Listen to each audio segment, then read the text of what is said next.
por que é importante a gente falar da afasia? Por que nós temos um mês para estar falando sobre isso, né? Que é o mês de junho. Porque quando nós temos uma lesão que envolve a comunicação, mais do que dizer, ele ficou com problema de fala, porque teve um derrame, porque teve um acidente de carro. Não, isso tem um nome, chama-se afasia. Aí, tio, muito bem. Então, aí agora todos que estão na sala e os demais que vão entrando, porque agora que já batemos 4 horas, este é o senhor Francisco de Paula Bueno, que vai estar fazendo, então, a live de sábado.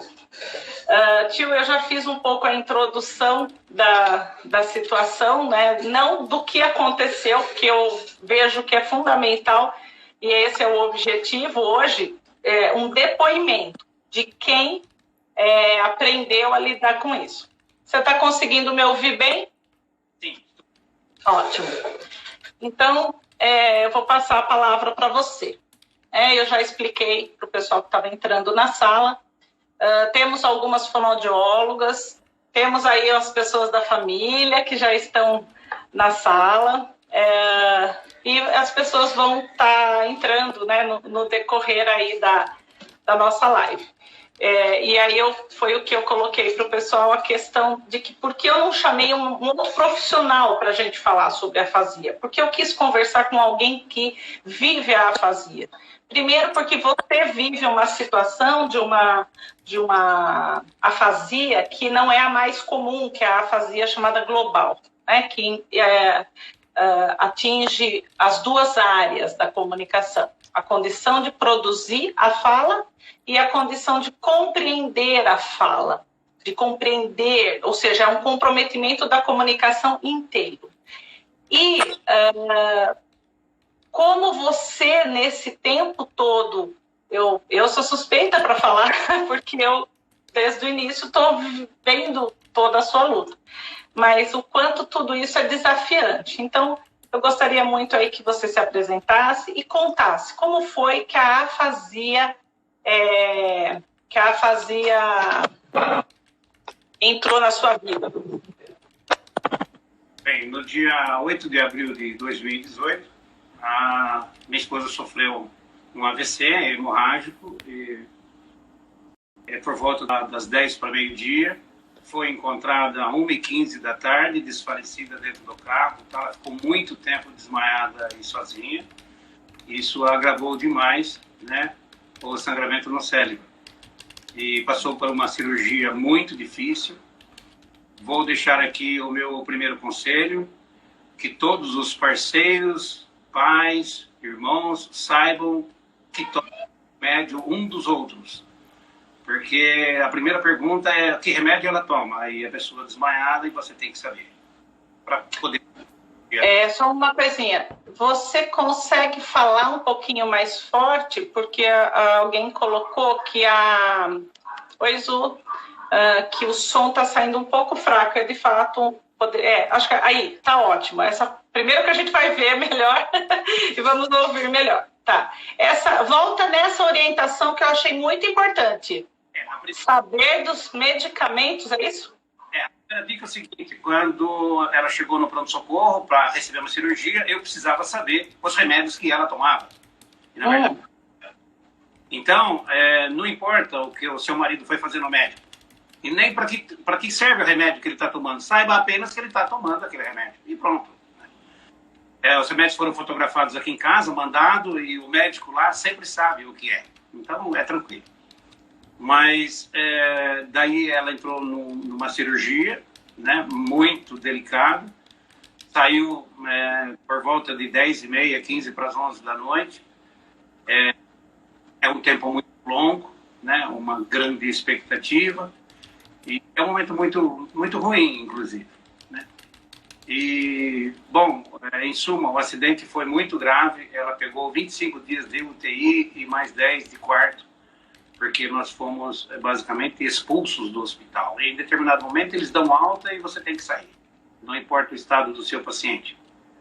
E ficam ameaçando a todo momento que eles vão pegar infecção, e eu acabei montando aqui um quarto dela, com cama, com oxigênio, com tudo que precisava. Me recusei a tirá-la do hospital antes de tirar a traqueostomia, porque a gente já vinha num processo bom, né, de retirada da tráquea, e daí tirou a tráquea num dia e eu saí do outro. O trabalho das fonoaudiólogas, eu vou direcionar bem mais assim aqui, foi muito importante desde o começo e com muitas etapas diferentes. No começo, nós precisávamos ensinar a Adélia a comer de novo, né, para depois tirar sono, né? Então, ela aprendeu rápido, bastante rápido. Foi um momento muito emocionante, muito bom. E depois a gente veio aí lutando com a história da compreensão e da fala. Além da afasia, ela tinha muitos outros problemas atrelados, ao lado direito inteiro imóvel, uma espécie de uma esquizofrenia, se mexendo toda hora, se batendo, e a gente foi se adaptando a isso. Vamos direcionar assim. A fono, a profissional que me ensinou a alimentá-la com PSUBs, né, com líquidos engrossados, no começo com papa e depois com comida normal. E eu que estava acostumado a diluir comprimidos, comecei a ministrar o comprimido inteiro, né? Então, foi tudo uma escola para mim. Eu nunca imaginei, não sei nada disso. Mas o grande desafio é saber exatamente o que incomoda o paciente, né? Você imagina uma pessoa superativa, ministra da Eucaristia, com vida própria, com carro, com tudo, e de repente se vê parada, não conseguindo se levantar, não conseguindo fazer nada sozinha e não conseguindo nem falar, né? Eu acredito que a pior condenação, principalmente para a mulher, é a falta da fala. Isso leva a um estado até meio depressivo, a gente teve que entrar com muitos medicamentos, né? E a gente acabou superando toda essa fase. Eu sempre pensei que é melhor me apresentar de bom humor perto do paciente, né? Embora fosse bastante difícil até. Tio, antes dessa situação da Adélia, você já tinha ouvido a palavra afasia na sua vida? Não sabia nada disso. Nada disso, não sabia nada de nada. E quando falavam você já tinha visto pessoas com sequelas de AVC? Sim. Alguém com um grau tão profundo como a Adélia ficou? Não, né? Qual foi o momento onde você realmente se deu conta de que esta questão da comunicação ia muito além da capacidade dela falar? Bem, eu sentia muita necessidade de comunicação, né? De comunicação. Aí a gente comprou um computador, um sistema adaptado com um mouse ocular, em que era possível ela, se fosse o caso, né, se comunicar através dos olhos. Mas é uma comunicação bastante difícil e requer muita inteligência, ou um cérebro rápido, né? E esse sistema, basicamente, não funcionou. Aí a gente fizemos algumas adaptações para o pouco movimento de mão que ela tem, ela conseguisse teclar alguma coisa. E esse sistema, ele é que nem o seu WhatsApp. Você começa a escrever uma palavra, ele completa a palavra e você consegue dar um ok. E a gente começou uma etapa difícil, mas ela começou a escrever algumas palavras. E sempre teve fonoaudióloga, sempre teve. Desde do dia que veio para casa até hoje, né? Sempre teve. Sempre teve esse profissional trabalhando do lado. e cada uma com uma metodologia. Eu percebo que cada uma tem uma especialidade diferente da outra. A mesma expertise da pessoa que ensinou a comer e que logo tirou a sonda não é a mesma que tem a habilidade com a linguagem e que ensina a falar. Tive várias fonoaudiólogas, né? Você foi, e a parte médica? O quanto você recebeu de orientação médica? Porque nós estamos aqui focando no trabalho fonoaudiológico, mas eu sei, né, que ela faz TO, que ela faz físio. Gente, a Adélia, ela é tetraplégica, porque ela não tem o comprometimento só do lado direito, ela também tem parte do comprometimento do lado esquerdo, ela não tem autonomia motora ainda, melhorou, lógico, para gente que viu ela no hospital e hoje, a melhora é uma coisa maravilhosa, mas sabemos das limitações. O quanto você foi recebendo de orientação? Dizendo, né? Olha, senhor Francisco, procura esse profissional. Agora, faça esse profissional. Ou isso foi uma coisa sua de buscar? Como é que foi? Acho que eu nunca perguntei isso para você. Os médicos que a gente teve contatos, com exceção da supervisora da UTI, que era a doutora Milena, que é uma grande pessoa, e que né? Com exceção dela, os demais médicos todos não acreditavam na Adélia. O primeiro não acreditava nem na sobrevivência, porque depois da cirurgia eu perguntei sobre sequelas, ele falou que estava tentando evitar o óbito, que se conseguisse a gente voltaria a falar. Os neuros, eles são muito frios. Ou eles têm medo, ou eles não conhecem a força, sei lá, nossa, do espírito, da capacidade. Eles não me davam nenhuma notícia boa. Todos eles, de uma forma geral, me deram muita decepção, até na forma com que passa a mensagem.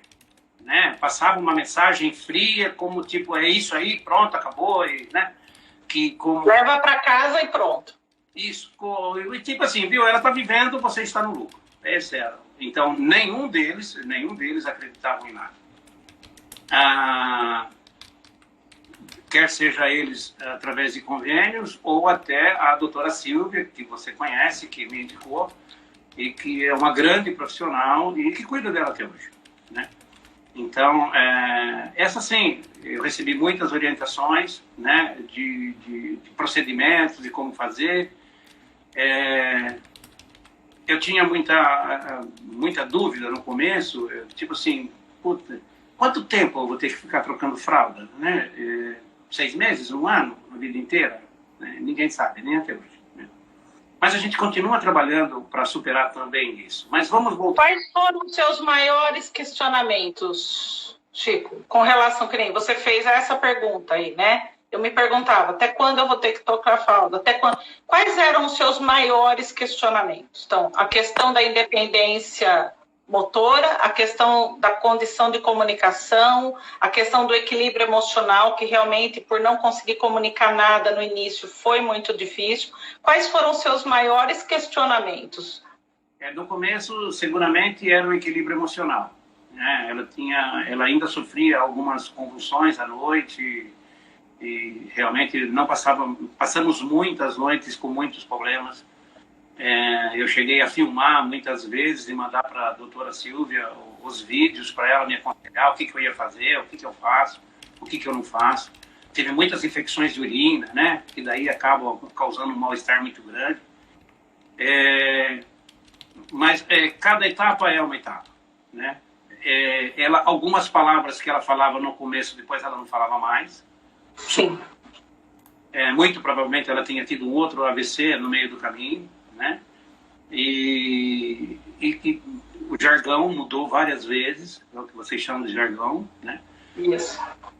E aí, assim, a gente... Até que ela estacionou nesse que eu acho que é o que ela usa. Isso, o Vosso Passo. O Vosso Passo. E o que o do paciente muito, muito, muito. Seu som cortou, não consegui ouvir. Está sem o som. Por que será? Retorna a frase. Ele influencia a operação. E quando eu consegui adaptar o carro e tirar ela para a missa, as coisas mudaram demais. Ela ganhou um ânimo. Então, esse lado foi um lado muito, muito importante. Então, eu diria para todos que me ouvem que para fazer uma pessoa falar, você precisa primeiro fazê-la sorrir. Esse é o lado. Essa frase é muito bonita. Para a gente aprender, eu acho que, olha, para todas as fonos que estão na sala, para todos nós que eu vou tirar o meu lado fonoaudiológico, para todos nós que somos educadores, eu acho que para qualquer outro profissional, para a gente fazer alguém falar, a gente primeiro precisa fazer alguém sorrir. Muito, muito significativo isso. Muitas vezes o que eu observo, tio, em casos, eu atendo casos bem mais leves, né? E você sabe perfeitamente por que é impossível uma sobrinha atender uma tia, né? Emocionalmente é muito complicado isso. Mas um aspecto que eu vejo como muito, muito constante, às vezes, é a tanta preocupação de retornar àquela antiga capacidade que existia, que se esquece de algo tão simples, né? Que é tornar o outro de bem com ele mesmo, feliz, sorrindo. Isso que você fez, eu acho que foi uma coisa maravilhosa, de perceber que independente, quando ela já estava conhecendo a gente, eu acho que isso também foi um marco muito importante, a memória. O resgate da memória é uma coisa realmente muito significativa. É muito difícil você se comunicar com alguém que claramente não faz nem ideia quem é você, né? E dar essa possibilidade de vida, né? A igreja, ela era uma pessoa super ativa. Então, a hora que você teve essa percepção, eu acho que realmente foi um marco muito importante, de sair, né? De levar. E aí, o que mais? Depois disso, tiveram muitos, né? Olha, já tem gente dizendo que é seu fã, que te admira, Ana. Verdade, eu acho que qualquer pessoa que esteve junto nesse período sabe, né? Assim, eu acho que a sua garra e as suas percepções das necessidades dela e a paciência. Fale para mim, como é que é lidar com esta impotência e essa paciência? Deixa eu só voltar um pouquinho ali. Assim, é mais fácil para o profissional chegar de bom humor e de moral elevada, do que às vezes o próprio familiar, que vive o problema do sentimento, de ver a pessoa imóvel, olhando o horizonte, sem poder falar, né? Uma pessoa que a gente estima, aí a gente se sente mal, né? Então, eu peço sempre esse dom da alegria de poder levar, não importa, eu choro muito, mas choro sozinho. E tudo que eu faço com ela, tal, eu tudo levo na brincadeira, às vezes na malícia. E das palavras que ela fala hoje, ela fala inclusive que eu só penso naquilo. Olha, isso como visitante da sua casa, né, como sobrinha. Olha, a Amanda é fonoaudióloga, ela tem atendido alguns casos de afasia e ela está falou tudo, senhor Francisco, né, que é isso, a alegria, o dom da alegria, realmente. Mas eu, como frequentadora e como sobrinha, eu sempre, uma coisa que sempre me chamou a atenção, como você consegue driblar essas adversidades e fazer isso, fazer a brincadeira, fazer a piadinha, e eu noto que, e aí, gente, tem um lado fonoaudiológico que é lindo, eu sou especialista em voz, que é a prosódia que a gente fala, uma coisa muito linda da sua comunicação com ela é a sua grande capacidade de fazer as curvas de grave e agudo. Então, mesmo quando a gente percebia que ela não tinha... Porque agora eu sinto que a compreensão dela é praticamente, né, se não é 100%, eu diria que é quase. Mas no início, quando não era, a questão de que a gente percebia claramente na sua forma de falar como ela reagia. Então, essa condição, né, de tirar ali isso. Quando que você percebeu que a hora que você brincava, que você fazia mais variáveis de grave e agudo, quando você estava risada, quando você falava, fazia um semblante, que você percebeu que ela começou a entender por aí? Ou foi uma coisa totalmente intuitiva?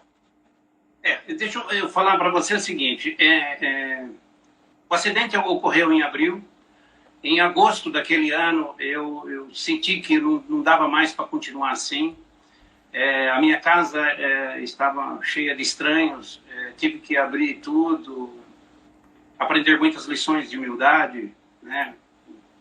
E daí eu resolvi parar de trabalhar. E pela minha empresa, eu tive que ficar até dezembro. E daí eu sempre pensei e falei assim, eu vou sair do mundo de administração de vendas e vou entrar na área de humanas. E estou me dedicando como cuidador social e como marido. Todas as vezes em que eu vou pegar ela no colo para pôr na cadeira, porque sou eu que faço várias vezes por dia, eu dou uma soprada no pescoço, eu cochicho no ouvido dela, sabe? E ela dá risada, e isso é que realmente nos mantém vivos. E é isso, né, principalmente para os profissionais, e principalmente para todo mundo que está do lado de um outro, tem que saber. Primeiro cause o sorriso, e depois a autoestima, né? E a gente conseguiu caminhar bastante. O que eu devo, tipo assim, lamentar às vezes é que profissionais que tentaram ensinar a Adélia a falar não estavam tentando me ensinar a fazer a Adélia falar. Você, profissional, fonoaudiólogo, você fica 40 minutos, 1 hora, às vezes uma vez por semana. Eu fico 24 horas por dia. Então, eu sou o seu repetidor. Me ensina a ensiná-la a falar que o caminho é mais depressa. Uma criança que demora 2 anos para começar a falar, e a mãe fala toda hora com ela, todo dia. Imagina se a mãe só falasse 40 minutos por semana. Quantos anos ela não demoraria para falar, né? Então, esses profissionais têm que se preocupar mais com a família e descobrir quem é o membro da família mais capacitado para transferir isso. Eu consegui contratar uma cuidadora que mora sozinha. Ela chama Eliana, e é muito bom que ela não tenha marido e que more sozinha. Porque ela chega aqui precisando gastar as 10.000 palavras que ela tem por dia. Olha que super dica isso, hein? E isso é muito bom, porque ela precisa falar, ela tem necessidade de falar. E isso é excelente, né? Então, ela me ajuda demais nesse desenvolvimento. E hoje as fonoaudiólogas ensinam ela a reproduzir a mesma lição, né? Então, a grande dica, o que eu diria é isso daí. A família, as pessoas que estão do lado, têm que querer que a pessoa afásica volte a falar, volte a compreender, né? Porque só através da fala ela verdadeiramente vai voltar à vida, né? É muito complicado não falar. É menos complicado não andar, porque eu posso andar por ela. Sim. E o que fica aí, mais ou menos como mágoa, é que muitos profissionais que por aqui passaram não acreditaram na volta dessa fala. Tanto é que alguns tentaram desenvolver através unicamente da escrita. E esse é o computador. E eu sempre quis que ela voltasse a falar. Imagina quantos e quantos terços a gente rezou do lado dessa cama ao longo desses 2 anos. E só agora ela consegue Ave Maria. A persistência é a alma do negócio. Mas o importante é que todos os dias a gente amanheça pensando que o amanhã vai ser diferente, que o melhor ainda está por vir. E que eu acordo pensando que realmente eu ainda tenho que fazê-la andar e sorrir e falar. Fazemos exercícios físicos, ela faz mais exercício físico do que eu. Porque nós fazemos 4, 5, até 6 vezes por semana. Todos os movimentos que a perna e a mão não conseguem fazer sozinho, eu faço. E 1h20, não importa. Tudo aquilo que um fisioterapeuta me ensinou a fazer, eu repito. Tudo aquilo que uma fonoaudióloga falou para mim fazer, eu repito. Eu lamento, de coração, que muitos profissionais cuidem de pacientes sem acreditar na recuperação do mesmo. Eu acho isso um absurdo. Porque... A Cristina, ela colocou uma frase muito bonita. A fé é tudo, né? Acreditar. E eu diria o seguinte, né, tio? Tem 2 anos que aconteceu e agora nós estamos nessa situação da pandemia. O que mudou mais ainda na sua convivência com ela, nesse seu trabalho intenso com ela, antes, comparativo agora desse período aí de quase 80 dias que nós estamos na pandemia? O que você mudou na sua rotina com ela, por conta desse período do isolamento? E o quanto você vê de positivo e de dificuldades? Bom, mais ou menos a partir do dia 13 de março, meados de março aí, as coisas entraram numa situação meio insuportável. E aí, a partir de abril, eu cancelei todos os profissionais. Ao longo do passado, eu ia pondo em prática. Sempre sabendo que se eu não falar com ela, ela não vai falar. Então, ela passou a minha única e a maior ocupação de todos os tempos, né? Antes a gente tinha um monte de lugar para ir, para fazer, uma vinha, para outra e tal. Então vivemos aí até há pouco tempo realmente sem os profissionais. O médico do Home Care vem realmente uma vez por mês, continua vindo. E é muito bem-vindo, por sinal, eu preciso de receitas, tudo. Mas a gente fica mais junto, muito mais junto. E ela tem uma consciência muito grande. Se você visse ela chamar a atenção do André quando ele pensa em sair sem máscara, é uma coisa incrível.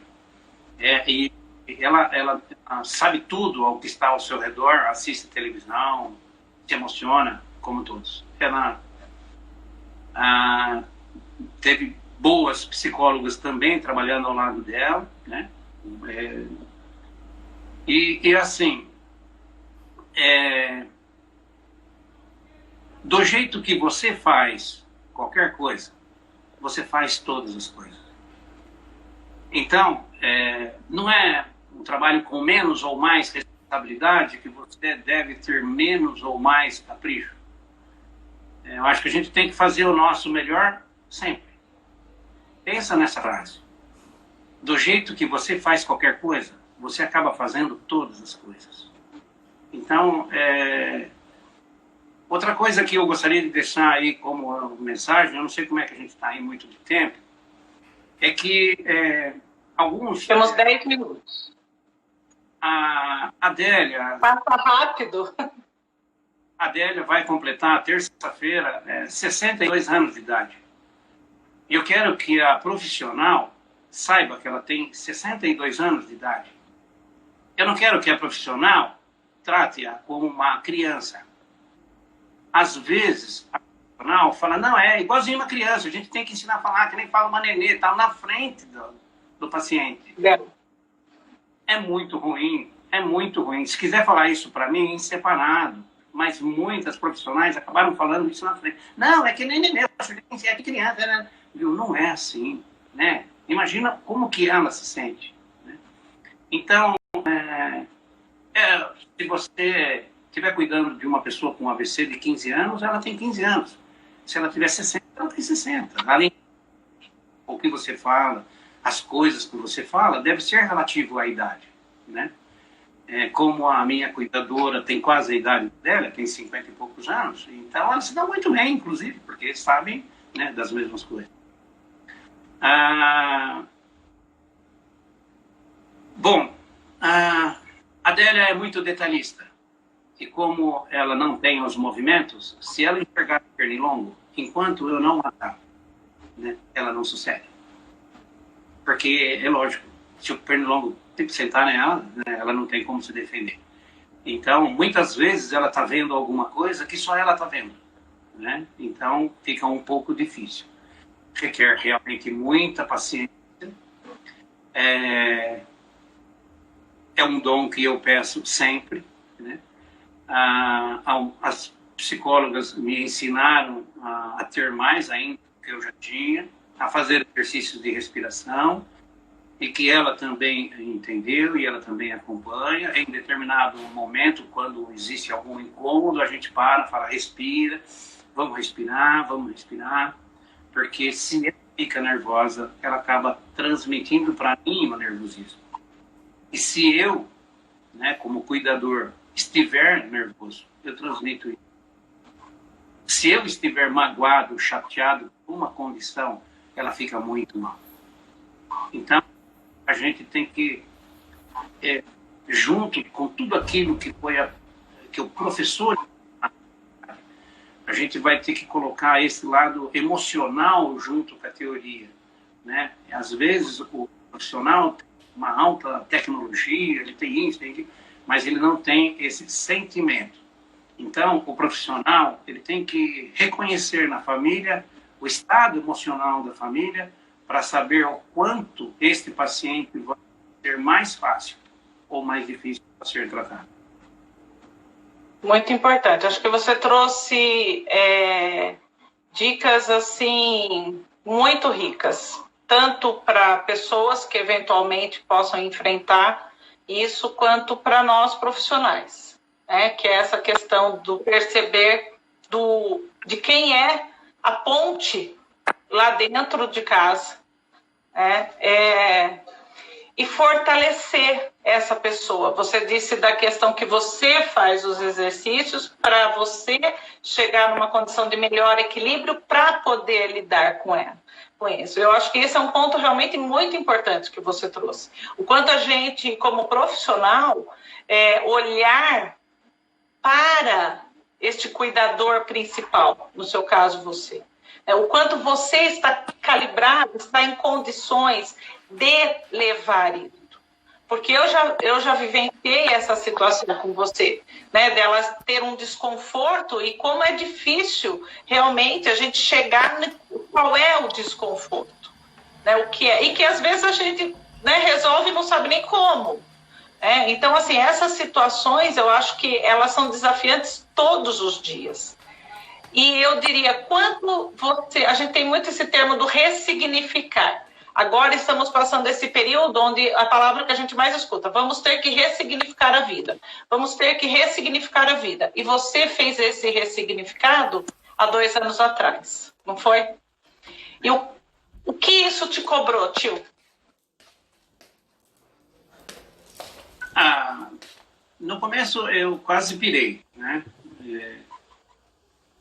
Por um monte de fatores, né? E tudo cai no mesmo colo, no mesmo jeito. Econômico estava pronto para a aposentadoria. principalmente para uma aposentadoria em que você gasta 3 vezes mais do que você recebe, tem meio que 4. Então, eu não estava preparado para isso. Mas em determinado momento a gente tem que estar preparado.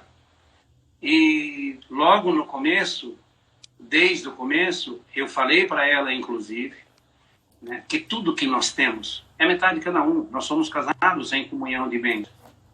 E eu sempre falei para ela de bom humor, brincando, mas eu sempre falei a verdade. Eu gastarei 50% de todo o nosso capital para vê-la com saúde de novo. E depois, se você não estiver bem, eu começo a gastar minha parte. Então, nós temos que estar predispostos a abrir mão daquilo que você conseguiu, porque nada que você possa ter é mais importante do que a vida de uma esposa ao seu lado. Outra coisa que eu não posso deixar de falar é que depois do acidente, principalmente agora, nesse último ano aqui que eu estou em casa mesmo, em que a dedicação é total, é o respeito. Eu divido a minha vida, os meus problemas, muito mais com ela do que antes. Eu não faço nada sem falar o que vou fazer. Eu falo para ela aonde eu vou, aonde eu estive e com quem eu falei.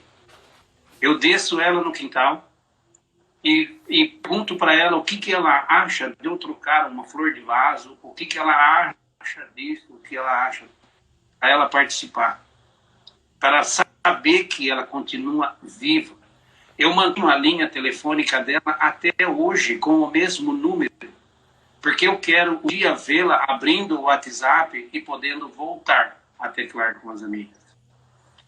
Eu acredito e vou continuar acreditando sempre. E eu fui sempre um profissional de vendas e trabalhei muitos anos de domingo. E num domingo chuvoso, o seu vendedor, que deveria chegar 15 para as 9, chegou 9h15 e falou: chefe, com esse tempo hoje nós não vamos vender nada. Eu falava para ele: então vai embora para casa. Porque os que estão aqui pensando que vão vender terão dificuldade. E se você pensa que você não vai vender, pode voltar para casa. Porque se você pensa que pode, ou que você não pode, você está certo. Então eu sempre penso e que posso. E que quando um profissional falava, ela não vai mais andar, ou ela não vai mais falar. Entrava por aqui, saía por aqui, falar, ele não está falando. O futuro de uma pessoa, uma vida como a da Célia, a Deus pertence. Mas a responsabilidade da reconstrução é minha. Né? A minha, dos meus filhos, colaborado muito nesse processo. E eu vou falar para você, Deus tem sido muito bom para mim, sabe? Eu não posso reclamar de nada. E posso falar para você que eu me sinto, eu me dou o direito de me sentir aposentado, pelo menos 1 hora por dia. Né? E da mesma forma que eu tenho um grande respeito por ela tem um grande respeito por mim. E então, eu precisaria deixar uma mensagem principalmente para os profissionais, mas que servem também para toda a família. Acreditem sempre que o impossível é possível. Você viu essa frase no filme Alice nos Países Maravilhas, com outras frases verdadeiras, e eu guardo ela no meu coração e continuo acreditando que esse impossível um dia será possível. E o que eu espero do futuro da Adélia? E o que vai me fazer feliz e tranquilo? Exatamente é que eu colocarei a Adélia no melhor estado físico, psíquico, moral, e com felicidade, se Deus quiser, qualquer que seja o seu estado. Mas eu estarei sempre fazendo o melhor. E quero que os profissionais que trabalhem comigo também se dêem o melhor. Quando o meu profissional não acreditou mais nela, eu preferi trocar. Troquei bons profissionais. Nossa, por que você trocou? Eu troquei. Eu quero trabalhar com uma equipe que acredita na recuperação da mesma forma que eu acredito. Bom, nós temos aí poucos minutinhos agora. Eu acho que você trouxe informações muito ricas para todos nós.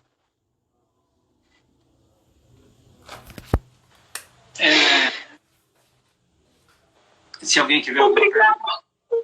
Eu fico emocionada, é difícil. Como profissional, às vezes a gente corre risco de cair num lugar comum. Porque eu quis falar com você. Porque você tem essa garra. E nós, como profissionais, precisamos ouvir isso. Eu só tenho a agradecer. Porque você trouxe informações muito ricas. A gente convive com isso, mas às vezes não se dá conta do quanto nós temos um papel tão importante no sentido de trazer para o outro, que é sempre possível. E mais do que trazer para o outro, trazer para a gente como profissional, independente de todas as teorias que a gente estuda, independente de todas as limitações que a gente sabe que existe, que sempre é possível. Tio, eu agradeço de coração por você poder trazer essa mensagem. Agradeço as pessoas que participaram ao vivo. Vocês sabem que eu deixo gravado lá no IGTV, depois eu coloco no YouTube. Vou levar essa informação. Eu acho que é muito importante que a gente tenha o depoimento de quem está literalmente na linha de frente. Deixo aí a palavra final para você. Toda vez que a Adélia quer falar alguma coisa e não consegue, porque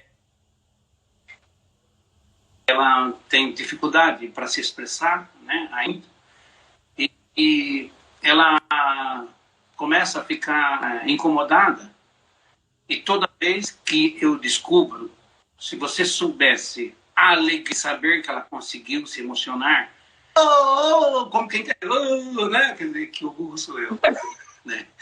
E essa vibração, e a cada palavra nova, que hoje já são muito, eu falo para ela, esse é o meu salário. Outra coisa que eu falar para vocês, despertarem, e que a Adélia tem muito nisso, é o lado musical. Quando eu ponho uma música do tempo dela e que ela gosta, principalmente da minha, ela canta junto também. E isso também é um ponto muito grande de evolução. Muito obrigado, Su, por esse momento. Eu espero poder ter contribuído. Eu tinha algumas coisas a mais para falar, mas o tempo é pouco. Muitas e muitas pessoas a quem agradecer, que trabalharam comigo, mas não vou aqui ficar citando nomes, mas uma pessoa que me ajudou muito no hospital, que é a Caroline, uma grande psicóloga, e a doutora Silvia, e tantos outros. Eu sou muito grato a todos vocês, inclusive que trabalharam aqui em casa e que me ajudaram o tempo inteiro. Nunca me faltou nada. Eu espero de coração que Deus abençoe vocês e que vocês consigam falar às pessoas que amam vocês. Muito obrigada. Obrigada a todos. E que a gente realmente faça sempre o nosso melhor e que a gente nunca deixe de acreditar no impossível. Obrigada. Alô. Tchau. Beijo.